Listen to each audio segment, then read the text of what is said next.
Good evening, guys. Welcome to Daily Bible Kids. We've been reading Job.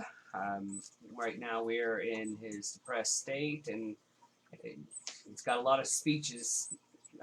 Please don't put your hoodie on. Okay. So today we are going to listen to Job's 7th and 8th speech, but we're doing chapters 21, 22, and 23. They are rather short today. So yes, today is going to be a short day, Carly. I know how you get disappointed with that. Aren't you cute? Alright, let's go and get started. And then Job spoke again. Listen closely to what I am saying. That's one consolation you can give me. Bear with me and let me speak. After I have spoken, you may resume mocking me. My complaint is with God, not with people. I have good reason to be so impatient. Look at me and be stunned. Put your hand over your mouth in shock. When I think about what I am saying, I shudder. My body trembles. Why do the wicked prosper, growing old and powerful? They live to see their children grow up and settle down, and they enjoy their grandchildren. Their homes are safe from every fear, and God does not punish them. Their bulls never fail to breed. Their cow bears calves and never miscarry. They let their children frisk about like lambs. Their little ones skip and dance. They sing and with tambourines and harp. They celebrate to the sound of the flute. They spend their days in prosperity, then go down to the grave in peace. And yet they say to God, "Go away. We want no part of you and our ways. Who is the Almighty, and why should we obey him? What good will it do us to pray?" They think that their prosperity is of their own doing. But I will have nothing to do with that kind of thinking. Yet the light of the wicked never seems to be extinguished. Do they ever have trouble? Does God distribute sorrows to them in anger? Are they driven before the wind like straw? Are they carried away by the storm like chaff? Not at all. Well, you say, at least God will punish their children. But I say, he should punish the ones who sin, so that they understand his judgment. Let them see that their destruction with their own eyes. Let them drink deeply of the anger of the Almighty. For they will not care what happens to their family after they're dead. But who can teach a lesson to God, since he judges even the most powerful? One person dies in prosperity, completely comfortable and secure, the picture of good health, vigorous and fit. Another person dies in bitter poverty, never having tasted the good life. But both are buried in the same dust, both eaten by the same maggots. Look, I know what you're thinking. I know the schemes you plot against me. You will tell me of rich and wicked people whose houses have vanished because of their sins. But ask those who have been around, and they will tell you the truth. Evil people are spared in times of calamity and are allowed to escape disaster. No one criticizes them openly or pays them back for what they have done. When they are carried to the grave, an honor guard keeps watch at their tomb. A great funeral procession goes to the cemetery. Many pay their respects as the body is laid to rest. And the earth gives sweet response. How can your empty cliches comfort me? All your explanations are lies. Any questions on that chapter? All right, 22. So this is Eliphaz's third response to Job. Then Eliphaz the Temanite replied, "Can a person do anything to help God? Can even a wise person be helpful to him? Is it at any advantage to the Almighty if you are righteous? Would it be any gain to him if you were perfect?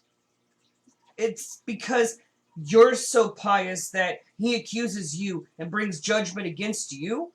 No, it is because of your wickedness. There's no limit to your sins.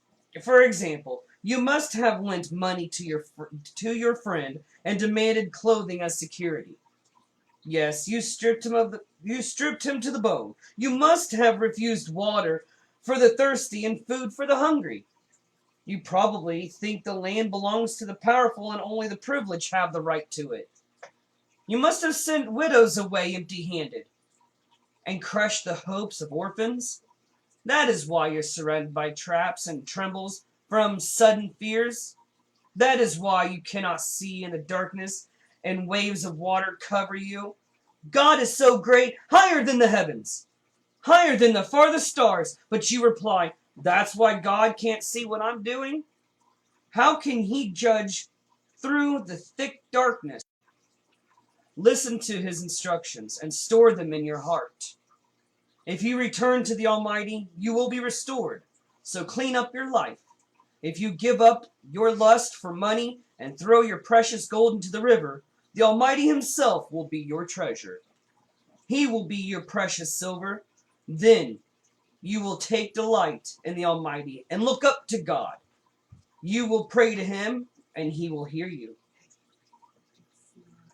What? It says that you lost signal or something. What? Uh-oh. It's just loading. It does. When did it end?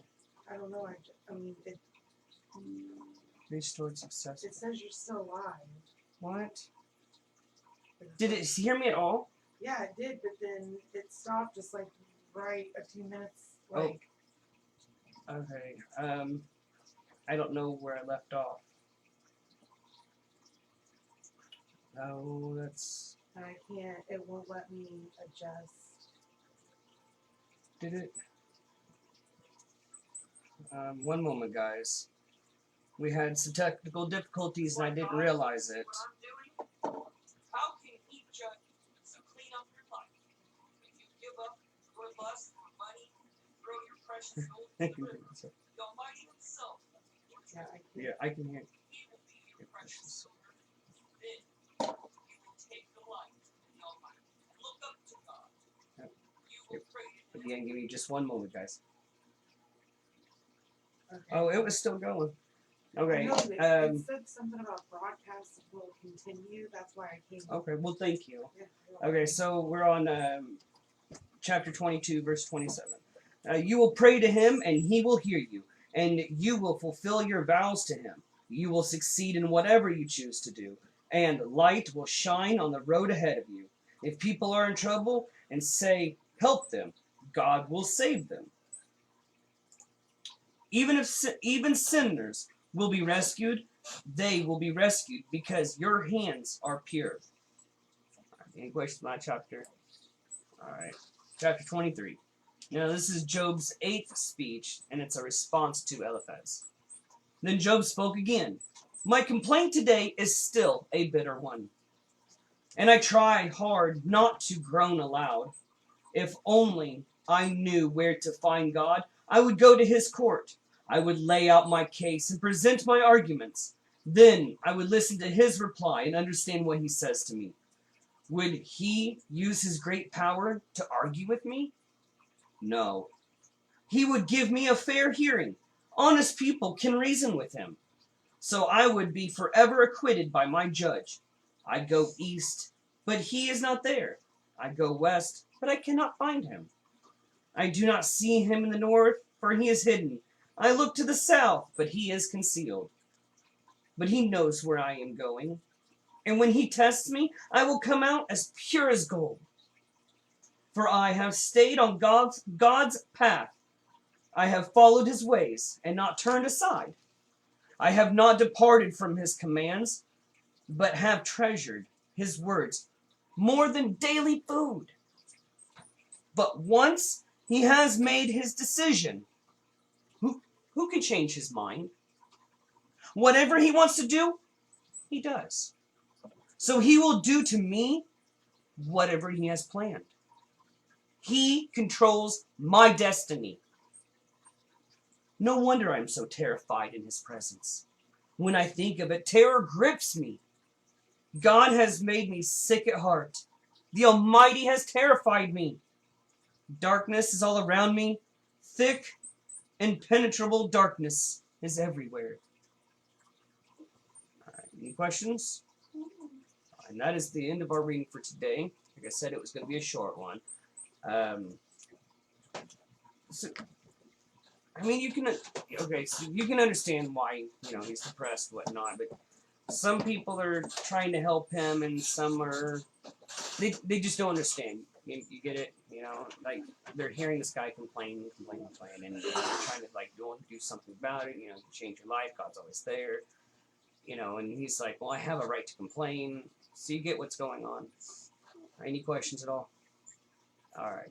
Well, you guys have a wonderful night, and we'll see you tomorrow. God bless.